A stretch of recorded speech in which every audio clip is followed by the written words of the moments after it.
నిన్న ఈశ్వర్ సాయిని వేదాంత్ ఒక మామూలుగా యూట్యూబ్ ఛానల్ అతను ఇంటర్వ్యూ చేశాడు.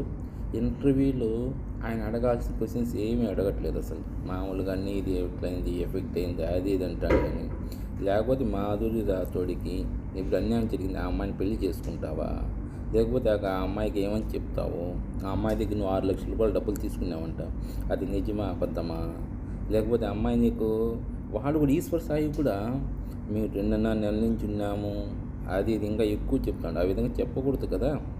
ఏదో ఫస్ట్ టైము ఇది ఏదంటే అమ్మాయి గౌరవం మేలు జరిగేది, ఇంకా దాన్ని బ్యాడ్ చేసి ఈశ్వర్ సాయి నువ్వు నిజంగా ఓకే. ఎవరైనా సరే ఈశ్వర్ సాయిని ఇంటర్వ్యూ చేసేటప్పుడు ఆ అమ్మాయి దగ్గర 6 లక్షల రూపాయలు డబ్బులు తీసుకున్నావు లేదా, ఆ అమ్మాయిని ఇప్పుడు పెళ్లి చేసుకుంటావు చేసుకోవా. ఆ అమ్మాయి దగ్గర 6 లక్షలు డబ్బులు తీసుకునేటప్పుడు మా ఆవిడికి విడాకులు ఇచ్చేసి నేను పెళ్లి చేసుకుంటా అని చెప్పినావంట, అది నిజమే అబద్ధమా. ఈ విధంగా అడిగితే